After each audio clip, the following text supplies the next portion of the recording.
Hello दोस्तों, NTPC के बारे में बात करेंगे। क्वार्टर टू के रिजल्ट्स आ रहे हैं, लेटेस्ट डिटेल्स हम लोग डिस्कस करेंगे। तो देखिए, अक्टूबर 28 को रिजल्ट्स आ रहे हैं, Q2 मतलब जुलाई अगस्त सितंबर के रिजल्ट्स, और डिविडेंड का भी अनाउंसमेंट होने वाला है एनटीपीसी का दोस्तों। और इंपॉर्टेंट डेट ध्यान में रखिएगा, नवंबर 3 एक्स डिविडेंड डेट होने वाली है। मतलब 28 अक्टूबर को तो हमको डिविडेंड के बारे में पता चलेगा और बहुत जल्दी में एक्स डिविडेंड डेट भी आ जाएगी। मतलब 3 नवंबर से पहले जिनके पास भी एनटीपीसी का स्टॉक होगा वो इस डिविडेंड के लिए एलिजिबल होंगे। तो 28 अक्टूबर क्वार्टरली रिजल्ट और डिविडेंड दो चीज होने वाली है दोस्तों। अब ये डिविडेंड थोड़ा सा सरप्राइजिंग है। क्यों सरप्राइजिंग है? तो देखिए, अभी तो नवंबर महीने में जो है एक्स डेट आने वाली है। अब ये लास्ट 2 इयर्स का ये डिविडेंड का डेटा है। तो डिविडेंड एक्चुअली में 2 बार आता है। पहला डिविडेंड कब आता है? फरवरी के महीने में, मतलब क्वार्टर 3 के जब रिजल्ट्स आते हैं तब। और जो दूसरा डिविडेंड आता है, जो फाइनल रिजल्ट आते हैं, फाइनल रिजल्ट जनरली कब आता है? मई के महीने में आता है। और उसके बाद जो रिकॉर्ड डेट एक्स डेट आते आते अगस्त महीना हो जाता है। ठीक है, ये 2 साल से कुछ ऐसा ही चल रहा है। इस बार थोड़ा सा सरप्राइजिंग था, एक्सपेक्ट नहीं किया जा रहा था, क्योंकि पास डेटा के हिसाब से तो कोई एक्सपेक्ट नहीं करेगा। लेकिन इस बार क्वार्टर 2 के समय में डिविडेंड आ रहा है। तो ये देखना रहेगा कि कितना डिविडेंड आ रहा है। जैसे लास्ट ईयर देखिए, फरवरी में 4.25 का और फिर 3 रुपीज का डिविडेंड था। तो लास्ट ईयर कितना डिविडेंड था टोटल एनटीपीसी के द्वारा? 7.25 रुपीज का डिविडेंड था। अब ये कैसा डिविडेंड था समझ लेते हैं। तो ये देखिए, ये एनटीपीसी को मैंने यहां पर ओपन किया है स्क्रीनर में। ये प्रॉफिट एंड लॉस स्टेटमेंट है। ये मार्च 2023 का डेटा है। कितना प्रॉफिट उन्होंने किया था ये देखिए, 17,197 करोड़ का उन्होंने प्रॉफिट किया था। ईपीएस क्या था? 17.7 के आसपास में। ये ईपीएस मतलब एक शेयर अगर आपके पास है तो एक शेयर कितना प्रॉफिट कर रहा है? 17.7 का प्रॉफिट कर रहा है। डिविडेंड कितना दिया था? 7.25 रुपीज। तो इसमें जो डिविडेंड मिला था उसको अगर आप कैलकुलेट करेंगे, 41% का पे आउट आएगा। मतलब 100 रुपीज अगर एनटीपीसी कमा रही है तो वो 42% अपने जो शेयर होल्डर्स हैं उनके साथ डिविडेंड डिस्ट्रीब्यूट कर रही है। अब क्वेश्चन ये रहेगा जब रिजल्ट्स आएंगे कि पहला तो कि डिविडेंड यहां पर क्या रह रहा है, फिर आने वाले फरवरी में क्या इस बार डिविडेंड आ रहा है या नहीं, और फिर फाइनल रिजल्ट किस तरीके से होता है। तो बहुत सारे कुछ इंटरेस्टिंग डेटा आने वाले हैं। और ये भी देखना रहेगा कि ये जो 42% का जो डिविडेंड पे आउट है इस बार क्या वही रहेगा या उसको भी एक्सीड कर सकता है। तो बहुत सारी चीज हमको एटलीस्ट आने वाले 6-8 महीनों में पता चलेगी। बट फिलहाल हम लोग अक्टूबर 28 का वेट करेंगे जब हम डिविडेंड की बात कर रहे हैं। अब एनटीपीसी की बात करें उससे पहले मैं हमारे देश की बात करता हूं, भारत की बात करता हूं। और बहुत बड़ा ट्रांसफॉर्मेशन हो रहा है पावर सेक्टर में। अभी इंस्टॉल्ड कैपेसिटी हमारे देश में कितनी है? 416 गीगावाट। फाइनेंशियल ईयर 32 मतलब मार्च 2032 तक ये 900 गीगावाट पहुंचने की बात है। अब इसमें सबसे बड़ा चेंज क्या आने वाला है वो है रिन्यूएबल एनर्जी में।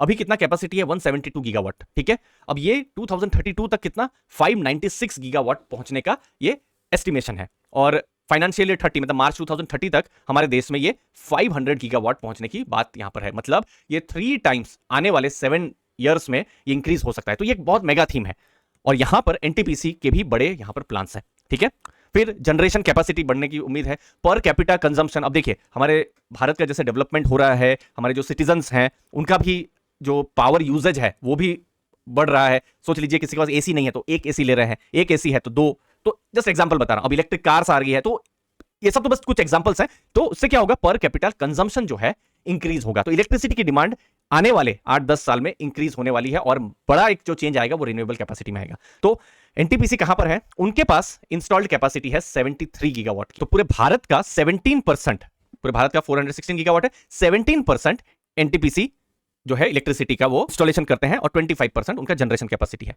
अब 2032 तक अब देखिए ये 73 गीगावाट को वो 130 गीगावाट ले जाने के प्लान में है। ठीक है, उसमें से कुछ गीगावाट अंडर कंस्ट्रक्शन और प्लानिंग में भी है।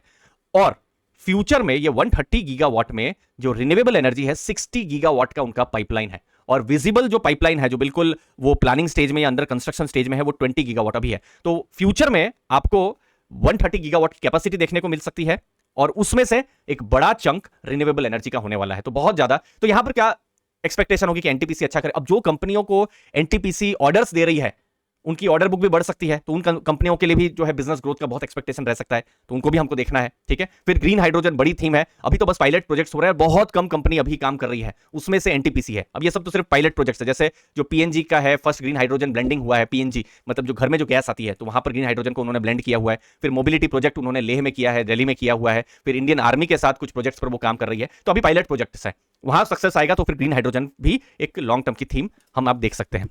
रिजल्ट्स कैसे रहे हैं जो लास्ट ईयर के, और डिविडेंड अगर बढ़ता है तो रिजल्ट्स का प्रॉफिट्स होना बहुत ज्यादा जरूरी है। तो देखिए, हम रेवेन्यू की बात करेंगे तो 1.2 लाख करोड़ से 1.6 लाख करोड़ रेवेन्यू एनटीपीसी का इंक्रीज हुआ है। प्रॉफिट्स आप देखेंगे 16,282 करोड़ से 17,197 करोड़ का, 6% का। तो एक ग्रेजुअल यहां पर चेंज यहां पर देखने को मिल रहा है। एबिटा आप देखेंगे 19% हमको ग्रोथ देखने को मिलेगा। ठीक है, अब क्वार्टरली रिजल्ट आप देखेंगे Q1 में जो रेवेन्यू था वो फ्लैट था और थोड़ा सा नेगेटिव था, -2% नेगेटिव था। मतलब लास्ट ईयर 40,000 करोड़ के आसपास रेवेन्यू था, इस बार 39,122 करोड़, लेकिन प्रॉफिट इंक्रीज हुआ था, 9% का प्रॉफिट इंक्रीज हुआ था। तो ओवरऑल स्टीडी रिजल्ट एनटीपीसी की तरफ से आया था। अब ये जो एनटीपीसी के जो रिजल्ट है, यहां पर जो ट्रेंड लाइन में मैंने देखा तो एक रिसर्च रिपोर्ट यहां पर आई है, बिल्कुल लेटेस्ट रिसर्च रिपोर्ट, ये सितंबर के महीने में ही आई हुई है, आईसीआईसीआई डायरेक्ट की। अब इस रिसर्च रिपोर्ट में कुछ इंपॉर्टेंट पॉइंट्स को हमने एनालाइज किया चैट जीपीटी में, और कुछ इनसाइट्स हम लोग लेकर आए हैं जो मैं आपके साथ डिस्कस करूंगा। जैसे क्या इनसाइट्स हैं, 73 गीगावाट जो हमने बात किया, ठीक है, अभी उनके पास जो पावर जनरेशन और पावर जो इंस्टॉलेशन जो कैपेसिटी बहुत ज्यादा यहां पर है, इंडिया में 25% जनरेशन वही कर रहे हैं। रिन्यूएबल जैसे अभी 130 गीगावाट है, 60 गीगावाट रिन्यूएबल पर ही उनका फोकस है, वो रिसर्च रिपोर्ट में भी कहा गया है। बिजनेस ग्रोथ 9% का जो है रेगुलेटेड इक्विटी का यहां पर ग्रोथ देखने को मिल सकता है, 11% जनरेशन में ग्रोथ देखने को एक्सपेक्टेड है। ग्रीन एनर्जी में 20 गीगावाट की जो हमने देखा कि उनकी पाइपलाइन है, और एग्रेसिवली वो ग्रीन हाइड्रोजन और ग्रीन एनर्जी पर और न्यूक्लियर एनर्जी पर जा रहे हैं। टारगेट्स, अगेन टारगेट पर हमारा फोकस नहीं रहता है। रेवेन्यू ग्रोथ का उन्होंने क्या टारगेट दिया है, तो देखिए 11% रेवेन्यू ग्रोथ एक्सपेक्ट कर रहे हैं, और प्रॉफिट ग्रोथ 16% आने वाले जो 2-3 ईयर्स है वहां पर उनका एक्सपेक्टेशन है। अभी फाइनेंशियल ईयर 24 चल रहा है, 25 मतलब इसका अगला जो फाइनेंशियल ईयर आएगा 16% का उनका ग्रोथ का प्रोजेक्शन है। तो ग्रोथ का भी एक स्टीडी ग्रोथ का प्रोजेक्शन है। फिर उसके बाद मैंने 2 इनसाइट्स के बारे में बात की। तो इनसाइट क्या दिया है, पहला इनसाइट चैट जीपीटी ने बताया है रिसर्च रिपोर्ट पढ़ के, सुनिएगा, बैलेंस्ड ग्रोथ स्ट्रेटेजी है। इसका मतलब क्या है कि थर्मल और कोल में तो उनका फोकस है ही, साथ में रिन्यूएबल पर भी उनका फोकस होने वाला है, ठीक है। दूसरा, री रेटिंग का भी पोटेंशियल है। ग्रीन एनर्जी पर वो बड़ा काम कर रहे हैं, और थर्मल और ग्रीन एनर्जी दोनों का मिक्स में वो काम कर रहे हैं। तो आईसीआईसीआई डायरेक्ट का कहना है कि यहां पर री रेटिंग भी हो सकती है, बड़े उनके एम्बिशियस प्लान्स हैं। तो ये एनटीपीसी पर हमने एक एनालिसिस की है। नए डेटा आएंगे, रिजल्ट्स जब अक्टूबर 28 को आएगा, 8 अक्टूबर को नए डेटा के साथ नई रिसर्च रिपोर्ट्स आएंगी, और वो सब आपके साथ हम शेयर करेंगे अर्ली फाइनेंशियल आजादी में। लास्ट में दोस्तों एक एक्साइटिंग अपॉर्चुनिटी के बारे में बात कर रहा हूं मैं।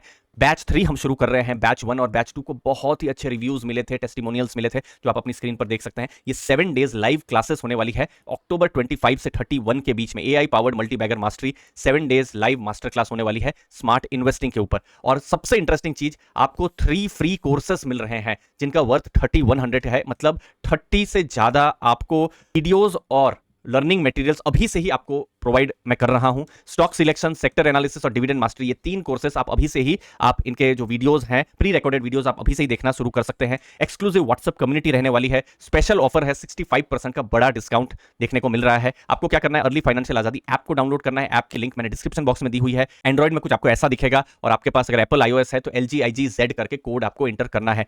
लाइव क्लासेस, आपको रिकॉर्डिंग देखना है तो आपके लिए अवेलेबल रहेगा रिकॉर्डिंग का एक्सेस, और सोच लीजिए आप क्लास ज्वाइन नहीं कर पाए, अगले दिन देखना है तो देख सकते हैं। फ्यूचर में आपको रेफर करना है तो रिकॉर्डिंग एक्सेस आपके लिए हमेशा रहने वाला है। मंथली डाउट क्लियरिंग सेशन होने वाले हैं दोस्तों। एआई प्रॉम्प्ट्स में आपके साथ शेयर करूंगा, 8000 से ज्यादा की वैल्यू का है। इनफैक्ट ये जो मैंने एनालिसिस किया, एआई की मदद से ये एनालिसिस किया था, और जिसने मेरा काम लगभग, जो मुझे लगभग 1.5-2 घंटे लगते थे, वो मुझे 2 मिनट में ये काम मेरा हो गया, सिर्फ चैट जीपीटी और एआई टूल्स के कारण। तो ये मैं आपके साथ शेयर करूंगा, कुछ स्ट्रेटेजीज शेयर करूंगा, कुछ लर्निंग मटेरियल और इन्वेस्टिंग चेकलिस्ट आपके साथ में शेयर करने वाला हूं। डिस्क्रिप्शन बॉक्स में मैंने लिंक को दिया हुआ है। एक बड़े 65% के डिस्काउंट में आप कोर्स को अवेल कर सकते हैं।